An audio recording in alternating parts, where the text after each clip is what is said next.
Tonight, a rising Republican star caught up in scandal. The missing governor of South Carolina returns with a tearful tale of a foreign affair.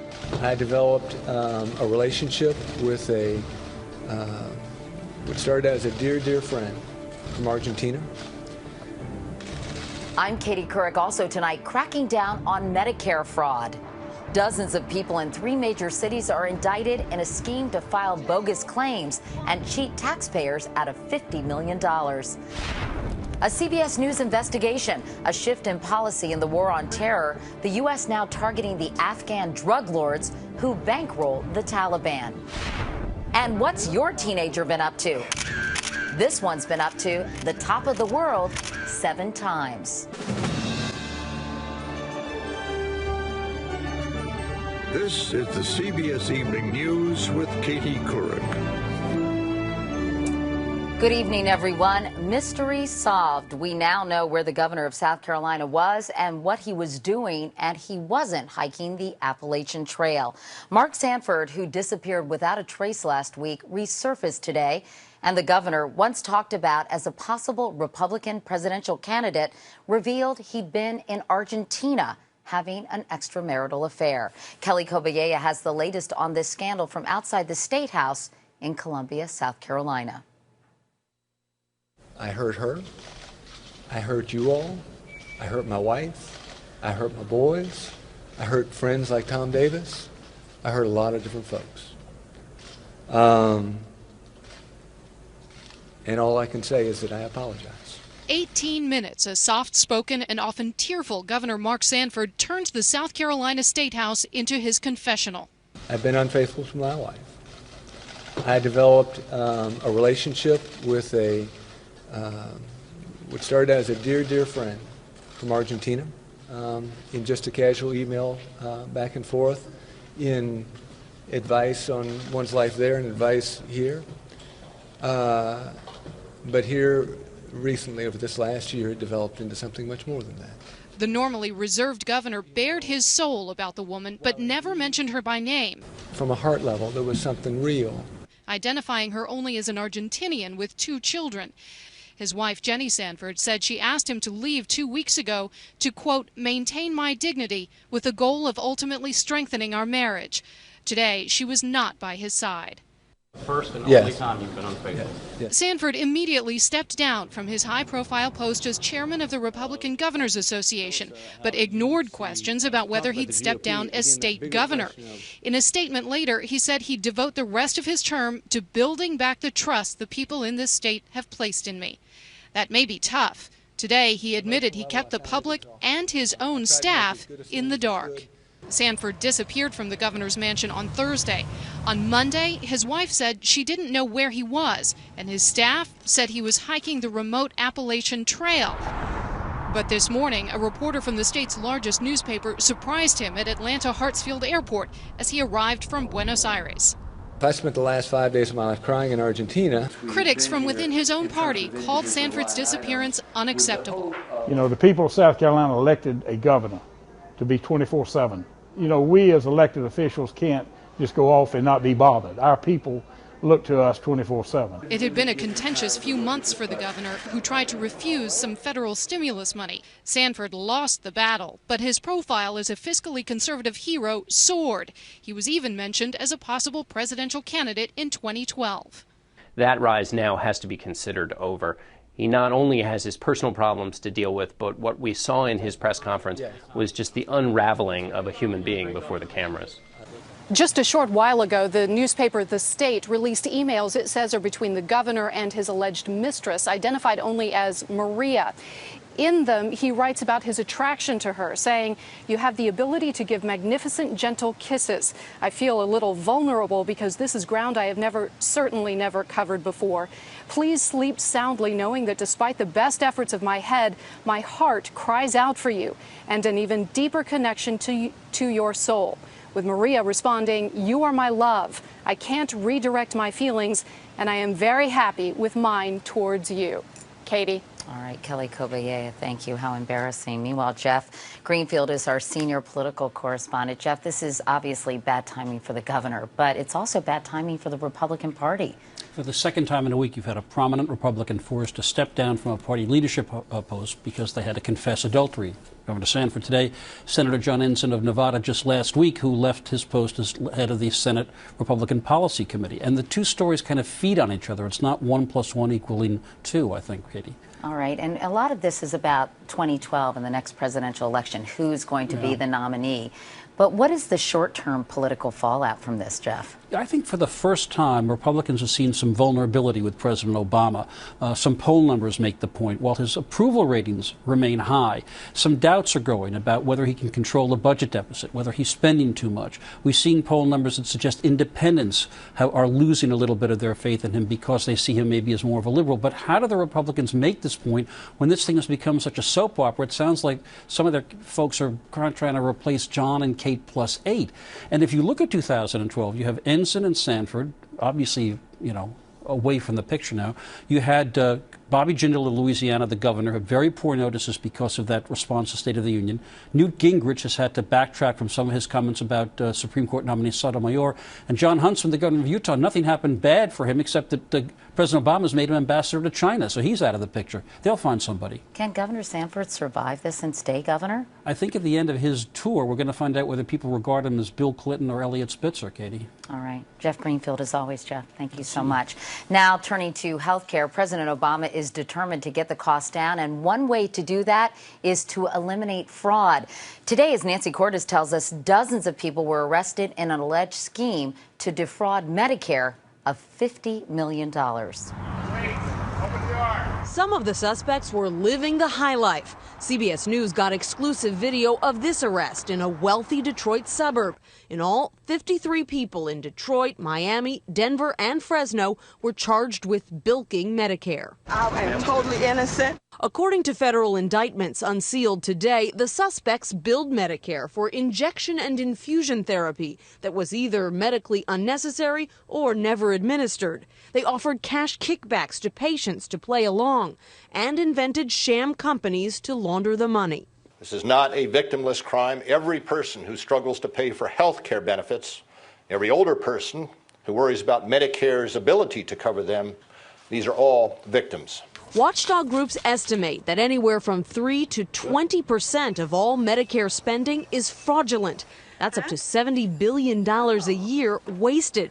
And Medicare spends less to combat fraud than many private insurers, says Mark McClellan, who ran the massive program under President Bush. Doctors billing for more than 24 hours a day worth of services. That should be a red flag.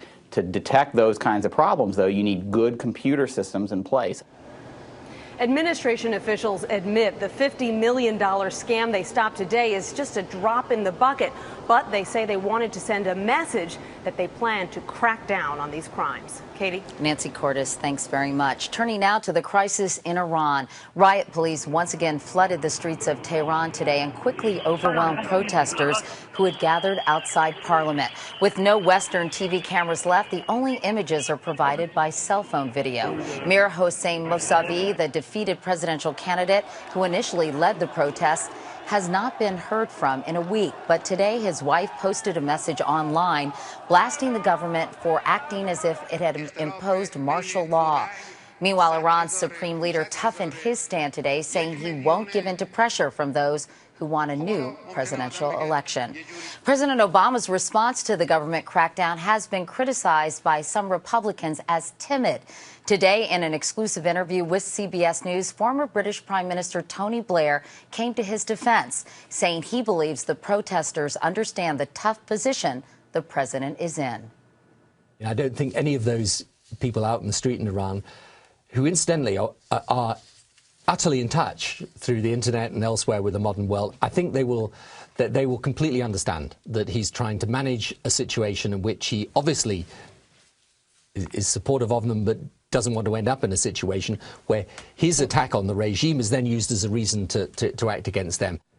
For more of my extended conversation with Tony Blair, you can go to our website at cbsnews.com. Meanwhile, coming up next, right here on the CBS Evening News, an inside look at the drug trade that fuels the Taliban and the new strategy to destroy it.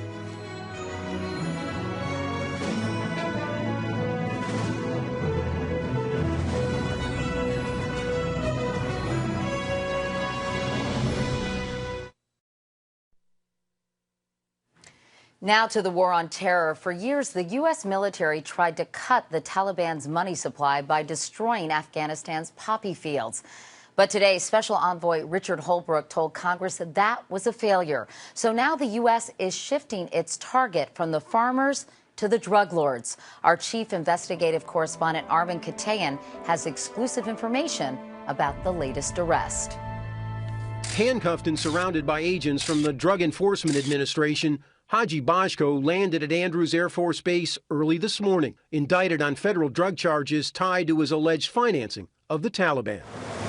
Bajko's capture marks the latest success in a bold strategy in the war on terror. The use of crime-fighting techniques like this undercover sting operation by DEA agents to hunt down major drug traffickers. The goal, to cut off the $500 million a year traffickers pay the Taliban to run their heroin labs and smuggle drugs out of the country. When you make major drug seizures in or around Afghanistan, that's denied revenue for the Taliban. Mike Braun recently retired as Director of Operations for the DEA. He told CBS News DEA presence on the ground in Afghanistan has surged from just 13 agents a year ago to more than 70 this fall. It's the largest overseas expansion that I know of that the agency's ever undertaken. A major policy shift, Mike. It's got to be. We all think of them as holy warriors. And in fact, when you examine their activities at the ground level, they really behave like criminals. Using lessons learned battling drug kingpins in places like Colombia, the DEA, with help from U.S. military and Afghan police, has quietly captured at least a half dozen of what it calls high-value targets, slipping them into this country to stand trial under a far-reaching 2005 federal narco-terrorism law. These guys are the Sopranos of the opium trade. If they're greedy, if they're power-hungry, if they have vices, law enforcement can exploit that. Haji Baz Mohammed is one of the 5 founding fathers of the Taliban. After his capture, he pled guilty to importing millions of dollars worth of heroin into the U.S. He's now in federal prison. Then there's Haji Juma Khan, who ran his billion-dollar-a-year drug cartel out of this travel agency here in Quetta, Pakistan. Khan lived in this compound nearby, one of 200 homes he is said to own around the world. Last week, however, after being caught in a DEA trap in Indonesia, Khan was in federal court in Manhattan, facing charges he helped finance the Taliban. What is important is the fact that it sends a clear message. You can be investigated, you can be convicted, and you can be locked up for the rest of your life. Brought to justice in the one place that remains beyond the control of Afghan drug lords like Haji Bajko, U.S. Federal Court. Armen Keteyian, CBS News, New York. Turning to Iraq now, insurgents have stepped up attacks as U.S. forces prepare to pull out of major cities. Today, a bomb hidden in a vegetable cart exploded in a crowded market in Baghdad's Sadr city. At least 61 people were killed, more than 100 wounded. The U.S. military insists the withdrawal from those cities will be completed next Tuesday. Coming up next, an exclusive inside look at who's deciding who will get billions of stimulus dollars. Now the latest on Monday's deadly Washington, D.C. subway crash. The fire department put out this video showing the first response to the collision that killed 9 people. And investigators said today sensors on the track, which are supposed to tell operators when a train is in the way, may not have been working properly.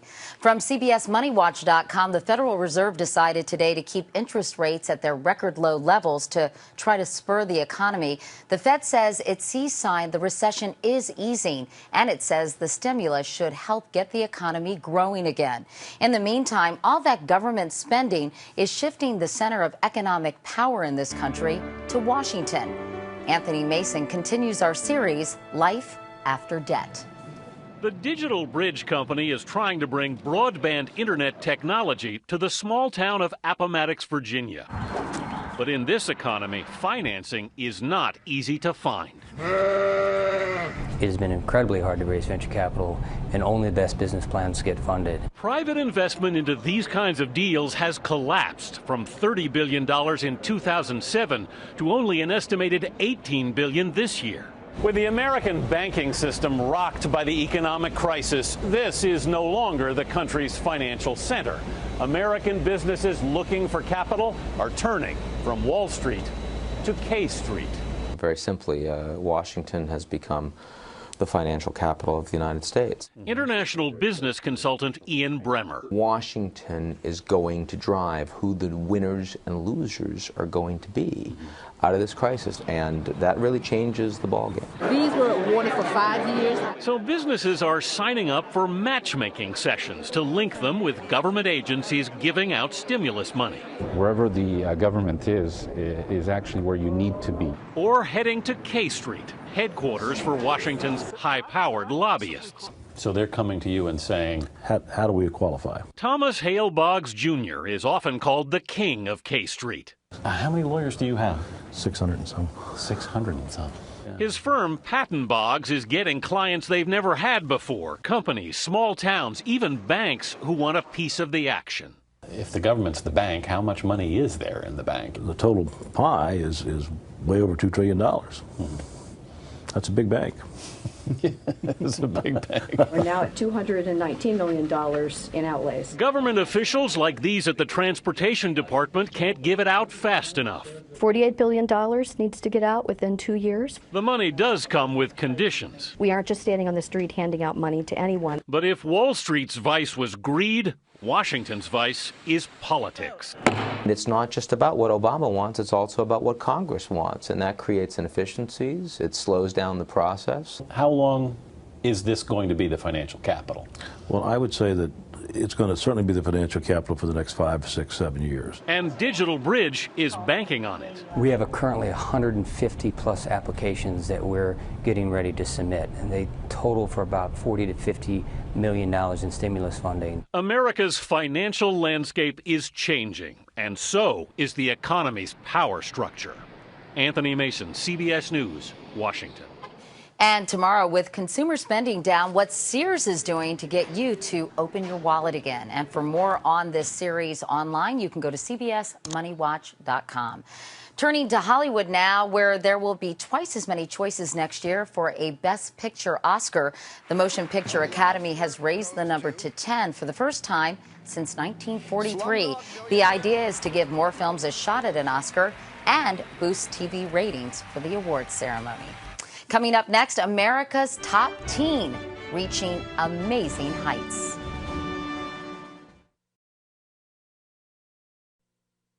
In 1999, a doctor working at the South Pole discovered she had breast cancer. A rescue was out of the question, so Dr. Jerry Nielsen Fitzgerald treated herself with drugs delivered by airdrop. Months passed before she could be flown out. The cancer was in remission until a few years ago, but Dr. Fitzgerald lost her battle yesterday. She was 57 and living in Massachusetts. And finally tonight, he's America's top teen, at least if it's measured by the heights he's reached. He's climbed to the top of 7 of the world's tallest summits. If leaving the sunny beaches of Malibu for the sub-zero snow peaks of Nepal sounds strange, you're spot on.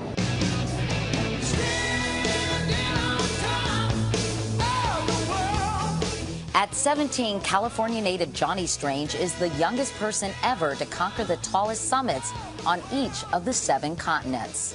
I went out, said I was going to do it, didn't care who said I wasn't, and then did it. So we felt it was only fitting to trot Johnny 10 flights up to the roof of our own CBS Broadcast Center. It's a pretty view, but not quite as pretty as you've seen, right? What is it about climbing that is so exciting to you? You know, climbing just really, caught my attention. I just loved it. I love the adventures. With Dad as his climbing companion, Johnny had already scaled his first summit, Antarctica's 16,050-foot Vinson Massif, by the time he was 12. A lot of people didn't think I would get to the top, but after that, I really wanted to climb Mount Everest. You know, that was my dream. 5 years and 5 other summits later, Johnny's treacherous trek up 29,029 feet of Mount Everest was underway, a journey that's claimed 216 lives. On Mount Everest, I turn around and a big rock came shooting really fast down close to me, which was pretty scary. Have you ever seen that movie Cliffhanger? No. You shouldn't see that. Yeah. But there was actually a method to Johnny's mountain madness, a chance to turn an adventure into activism. When you reached the top of Mount Everest, you actually posted 2 signs. What did they say? One said stop genocide, and then the other said cure Parkinson. So I want to try to do more adventures, you know, to raise awareness and money for those causes. Johnny's wasting no time planning that next odyssey. I have a few things in mind, but I'm just going to figure that out over the summer. After all, who wants to say they've peaked at 17? And that is the CBS Evening News for tonight. I'm Katie Couric in New York. Thanks for watching. I'll see you tomorrow from Washington. Good night.